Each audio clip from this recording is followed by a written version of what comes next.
Hi మచ్చా. ఆహ్, ఈరోజు నా డీఎస్సీ సీరీస్‌లో ఇది నా డే 7. డే 7 వచ్చేసరికి నేను సాల్వ్ చేసే ప్రాబ్లమ్ వచ్చేసరికి ఏంటంటే, minimum difference between the highest and the lowest of the k scores. కాబట్టి సింపుల్‌గా నేను ప్రాబ్లమ్ స్టేట్‌మెంట్ మీకు ఎక్స్‌ప్లెయిన్ చేస్తా. ఇట్ ఈస్ లైక్ వాడు మనకు ఒక అర్రే ఇస్తాడు. And also he will given somewhat like k అని ఒక వాల్యూ ఇస్తాడనమాట. ఇప్పుడు ఫర్ ఎగ్జాంపుల్ మనం వాడేంటంటే ఇదొక జీరో ఇండెక్స్ అర్రే. ఆ అర్రేలో ప్రతి element represents the student score అనమాట. స్టూడెంట్ స్కోర్‌ని రిప్రజెంట్ చేస్తది. మనకిప్పుడు ఏం చేయాలి? Pick a score of a k subsets. వాడిచ్చిన కే సబ్సెట్స్ యొక్క స్కోర్ తీసుకోవాలి. From the array so that difference between highest and the lowest of the k score is minimum. అంటే ఏంటంటే ఫర్ ఎగ్జాంపుల్ మనం ఏమైనా 2 స్కోర్స్ మనం తీసుకోవాలనమాట. 2 స్కోర్స్‌ని తీసుకున్న తర్వాత, ఆ 2 స్కోర్స్‌ల యొక్క డిఫరెన్స్ మనకి మినిమమ్ వచ్చేటట్టు చేయాలంట. అంటే ఇది ఎలా చేయాలనుకోండి, మొత్తం మనకేంటంటే ప్రతి కండిషన్ దగ్గర కూడా చెక్ చేయాలి. ఫర్ ఎగ్జాంపుల్ దీన్ని బ్రూట్ ఫోర్స్ ఎప్పుడో మీకు ఎక్స్‌ప్లెయిన్ చేస్తా. సింపుల్‌గా చెప్పాలంటే ఒకవేళ కే అనేది మన కే వాల్యూ అనేది లెస్ థాన్ 1 అయితే మనం సింపుల్‌గా 0 రిటర్న్ చేసేస్తాం. It is the first problem. అంటే ఫస్ట్ సొల్యూషన్. ఎప్పుడైనా సరే కే వాల్యూ కనుక ఒకటే ఎలిమెంట్ అంటే మన దాంట్లో మైనస్ చేయడానికి ఏం లేదు కదా! సో, రిటర్న్ 0 చేసేస్తాం. ఇది ఫస్ట్ మన ఎడ్జ్ కేస్ ఇది. సెకండ్ వచ్చేసరికి ఏంటంటే మనం 0ని 4ని మధ్య డిఫరెన్స్ కడతాం. దాని వాల్యూ ఒక టెంప్‌లో పెట్టుకుంటాం. తర్వాత 9కి, 1కి మధ్య డిఫరెన్స్ కడతాం. దాని యొక్క వాల్యూ టెంప్‌లో పెట్టుకుంటాం. తర్వాత 9కి, 7కి మధ్య డిఫరెన్స్ కడతాం. ఆ యొక్క వాల్యూస్ అనేవి మనం మినిమమ్ ట్రాక్ చేసుకుంటూ ఉంటామనమాట. తర్వాత నెక్స్ట్ ఏంటి 4కి, 1కి, 4కి, 7కి. ఇదేంటంటే మనకి ఆర్డర్ ఆఫ్ ఎన్ స్క్వేర్‌లోకి మారిపోద్ది. ఎందుకంటే మనం 2 లూప్స్ ఉపయోగిస్తాం. ఒకటి ఐతోని, ఇంకొకటి జేతోని తర్వాత మినిమమ్ ట్రాక్ చేయడానికి మొత్తానికి కంప్లీట్ మినిమమ్ ట్రాక్ చేయడానికి ఇంకొక లైక్ ఏమంటే ఇంకొక టైమ్ కాంప్లెక్సిటీ పెరిగిపోద్ది. ఆర్డర్ ఆఫ్ ఎన్ స్క్వేర్‌లా మారిపోద్ది. దీన్ని మనం ఏంటంటే మీరు ఒక లాజిక్ అబ్జర్వ్ చేసినట్టయితే ఫర్ ఎగ్జాంపుల్ మన నంబర్‌ని సార్ట్ చేసినట్టయితే లైక్ ఏంటి మన అర్రేని సార్ట్ చేసినట్టయితే మీరు అబ్జర్వ్ చేస్తే మనకేంటంటే ఫస్ట్ ఆఫ్ ఆల్ ఇది మనం ఒక విండో సైజ్‌ని తీసుకుంటాం. ఈ విండో సైజ్‌లో లైక్ ఏంటంటే ఫస్ట్ ఎలిమెంట్ మైనస్ మన ఆహ్, లైక్ ఏంటంటే ఏరియా కే ఇస్తాడు కదా! ఆ కేలో నుంచి ఫస్ట్ ఎలిమెంట్ తీస్తాం. తర్వాత దాని తర్వాత దాని మినిమమ్‌ని ట్రాక్ చేసుకుంటూ వస్తామనమాట. ఇది అలా మనకి రెస్పెక్టివ్‌గా జరిగితే ఫైనల్‌గా మన మాక్సిమం వాల్యూ మన మినిమమ్ వాల్యూ వచ్చేసరికి మన మినిమమ్ ట్రాకింగ్‌లోకొచ్చేస్తది. లైక్ ఒకసారి దీన్ని ప్రాబ్లమాటిక్‌గా ఎక్స్‌ప్లెయిన్ చేస్తా.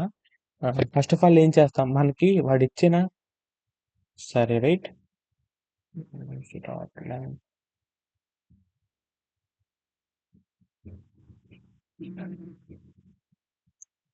ఆ! ఓకే. ఒకవేళ మనకేంటి కే వాల్యూ అనేది లెస్ థాన్ 1 అయిందంటే కే అనే కాదు. లైక్ ఏంటి మనకి నమ్స్ ఆఫ్ లెంత్ అనేది లెస్ థాన్ 1 అయినా లేదంటే లైక్ వెయిట్ ఎ సెకండ్. వాడిచ్చిన కే వాల్యూ కూడా లెస్ థాన్ 1 అయినా మనకి ఏంటంటే రిటర్న్ 0 ప్రింట్ చేయాలన్నమాట. ఎందుకంటే దానిలో మన మినిమమ్ డిఫరెన్స్ అంటే ఏమి ఉండదు కదా! So that we have to return 0 అన్నమాట. నెక్స్ట్ సెకండ్ ప్రాసెస్‌కి ఏంటంటే మనం సింపుల్‌గా ఆలోచించినట్టయితే వన్స్ మన మనం సార్ట్ చేసినట్టయితే మనకి స్లైడింగ్ విండో అనేది ఈజీ అయిపోతది. ఇటువంటి ప్రాబ్లమ్స్‌లో ఇది యాస్ ఎ బిగినర్‌గా ఆహ్, ఏ ఎరేని సార్ట్ చేస్తేనే వాల్యూ వస్తదని చెప్పేసి బిగినర్‌గా చాలా కష్టం. ఆ లాజిక్ అనేది మైండ్‌కి చాలా అర్థం కాదు.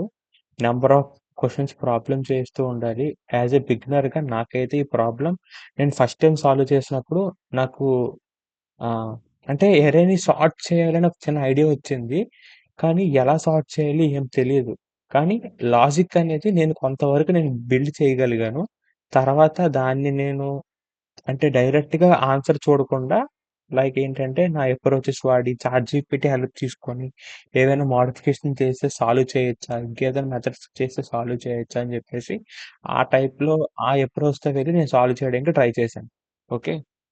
ఇప్పుడేంటి ఫర్ ఎగ్జాంపుల్‌గా మనకి ఒకవేళ మనకు వాల్యూ వచ్చేసరికి చేసేస్తాం. ఇప్పుడేం చేస్తామంటే, మనం సింపుల్‌గా మన యొక్క ఎరేని మనం సార్ట్ చేయాలి first of all. So that మనకి ప్రాబ్లమ్ అనేది ఇంకా ఈజీ అయిపోద్దనమాట. Wait a second. Import okay.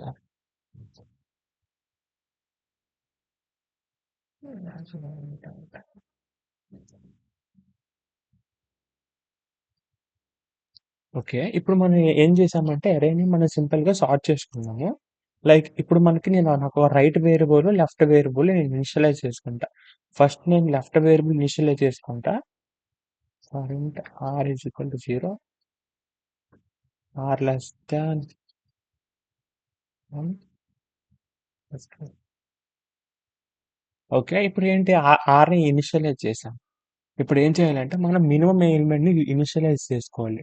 Temp variable మనం లోకల్‌గా ఇనిషియలైజ్ చేసుకున్నా నో ప్రాబ్లమ్.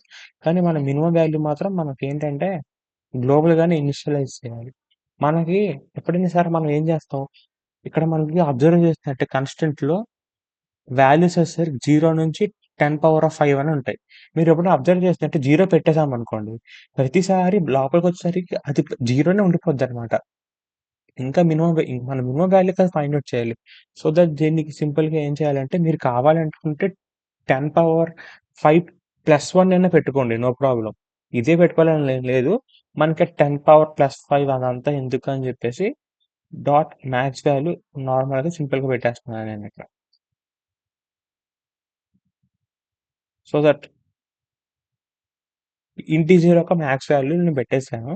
ఇప్పుడేం చేస్తాం, లైక్ ఏంటంటే ఇప్పుడు మనకి ఏమొచ్చేసిందంటే మనం ఫస్ట్ ఆఫ్ ఆల్ విండో సైజ్‌ని డిక్లేర్ చేసుకుంటాం.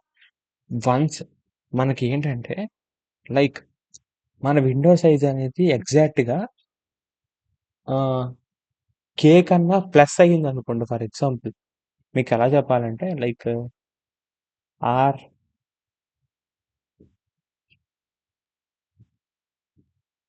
మనకేం చేయాలంటే ఎల్‌ని మనం ప్లస్ చేసుకుంటూ ఉండాలనమాట. మీకు అర్థమవుతుందా? ఎల్‌ని ప్లస్ చేసుకుంటూ ఉండాలి. లేదు అంటే సారీ ఇక్కడ ఇఫ్ కండిషన్ పెట్టాలి.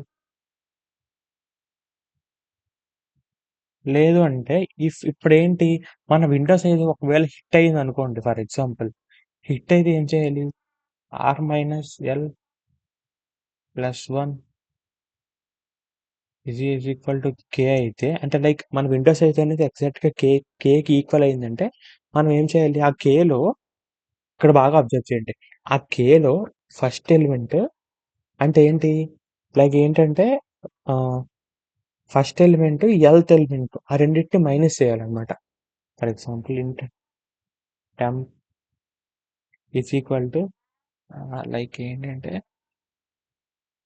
Math dot minimum of ah, nums of rth element minus nums of lth element.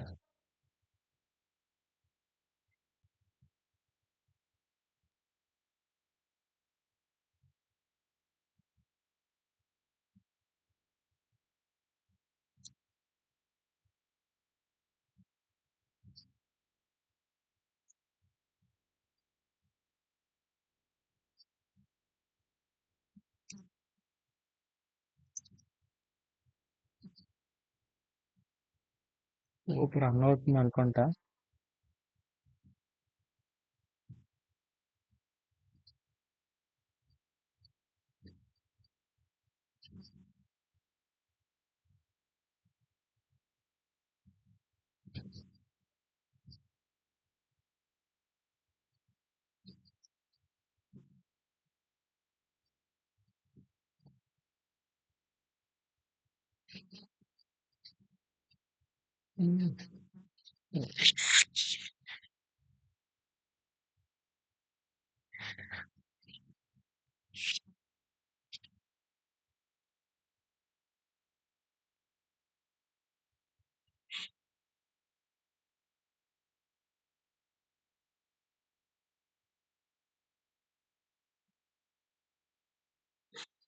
Okay.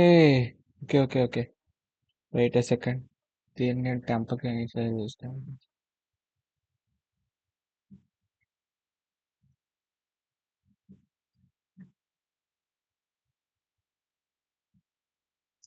Sorry చిన్నగా లాజిక్ అనేది మిస్ అయ్యాను. I hope you will understand. 90థ్ దగ్గర మళ్ళీ ఎర్రరా? Okay.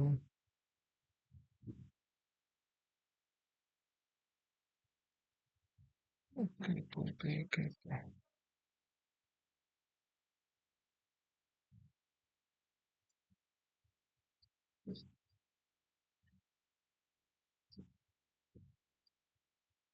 Hmm. This is all about today's problem. మనకేంటంటే minimum difference between heights and the lowest of K scores. ఇది మన main problem. I hope submit అయితే సొల్యూషన్స్ అనేవి క్లియర్ అయిపోద్ది అనుకుంటాను. ఓకే.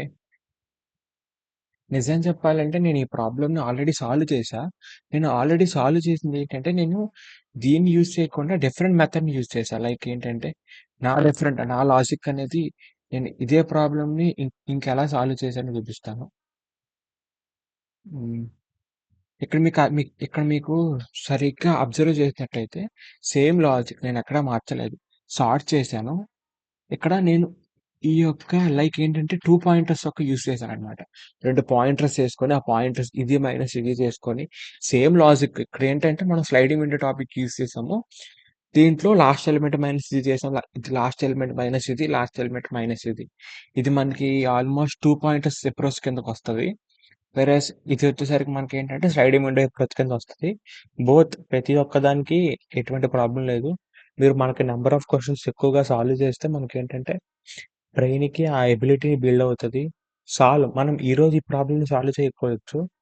ఫ్యూచర్‌లో అట్‌లీస్ట్ మనకి ఐడియా ఉంటే ఓన్‌గా సాల్వ్ చేసే ఎబిలిటీ అంటే ఎలా అప్రోచ్ అవ్వచ్చు, తర్వాత ప్రాసెస్‌కి ఎలా వెళ్ళొచ్చు అని చెప్పేసి కొంత ఐడియా జనరేట్ అయితే చాలు. యాస్ ఎ బిగినర్ స్టేజ్‌లో మీరు ఒక ఫస్ట్ 3 మంత్స్ వరకు మీరు ఎలాంటి టెన్షన్ తీసుకోవాల్సిన అవసరం లేదు. డిఎస్ఏ అనేది అంటే కొంచెం ఎఫర్ట్స్ అనేవి ఎక్కువగా పెట్టాలి. అంత ఈజీగా ఐడియా రాదు. మనకి రీజనింగ్ బా వచ్చుండాలి. మెంటల్ ఎబిలిటీ బావుండాలి. రీజనింగ్ ఎబిలిటీ బావుండాలి. సో దట్ అప్పుడే డీఎస్సీ అనేది ఇంకా కొంచెం బాగా ఇంప్రూవ్ అవ్వడానికి ఛాన్స్ ఉంటది. This is all about today video. ఇంకా ఈ వీడియో గనుక మీకు నచ్చినట్టయితే కింద కామెంట్ సెక్షన్‌లో కామెంట్ చేయండి. అండ్ ఆల్సో ఏవైనా నాకేమైనా సజెషన్స్ ఇవ్వాలంటే కింద కామెంట్ సెక్షన్‌లో కామెంట్ ఇవ్వండి. ఐ హోప్ మీకు ఈ వీడియో అర్థమైందనుకుంటున్నా. మెయిన్‌గా ఈ వీడియో మీకు అర్థం కాకపోయినా సరే, ఫస్ట్ బిగినర్ స్టేజ్‌లో నేను నేర్చుకునే ఫేజ్‌లో ఉన్నా కాబట్టి డోంట్ లైక్ ఏంటంటే don't be bad at me. Because I'm doing YouTube for my consistency. నేను డిసిప్లిన్‌గా ఉండగలనా లేదా అని చెప్పేసి నేను ఇలా వీడియోస్ అనేవి అప్రోచ్ చేసుకుంటున్నా. బేసిక్‌గా బిగినర్‌గా నేను నేర్చుకొని మీకు చెప్పడం అనేది కొంచెం చాలా బిగ్ టాస్క్. ఎందుకంటే నాకు కంప్లీట్ నాలెడ్జ్ ఉంటే I have to I will give my complete efforts. నాకే కొంచెం కొంచెం నాలెడ్జ్‌తో నేను మీకు టీచింగ్ అనేది చేయలేను. కానీ ఇలా చేయటం వల్ల కన్సిస్టెన్సీ‌గా ఈరోజనేది రాకపోవచ్చు. ఫ్యూచర్‌లో కొంచెం కొంచెంగా ఇంప్రూవ్ అవుతదేమో అని చెప్పేసి చిన్న hope. Okay. If you like this video, please if you like my content, please like the channel. Thank you so much for giving this golden opportunity. Stay consistent. Everything will be possible if you stay consistent and discipline. So, కన్సిస్టెన్సీ‌గా ఉండండి. Solve చేయండి. Ability ఉండండి.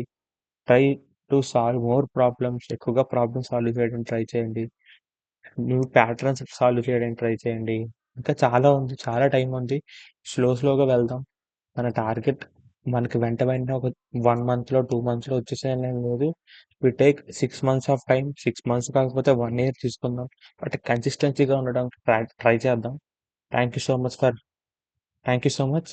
మీకు ఈ video నచ్చినట్లయితే comments ఇచ్చండి. Thank you.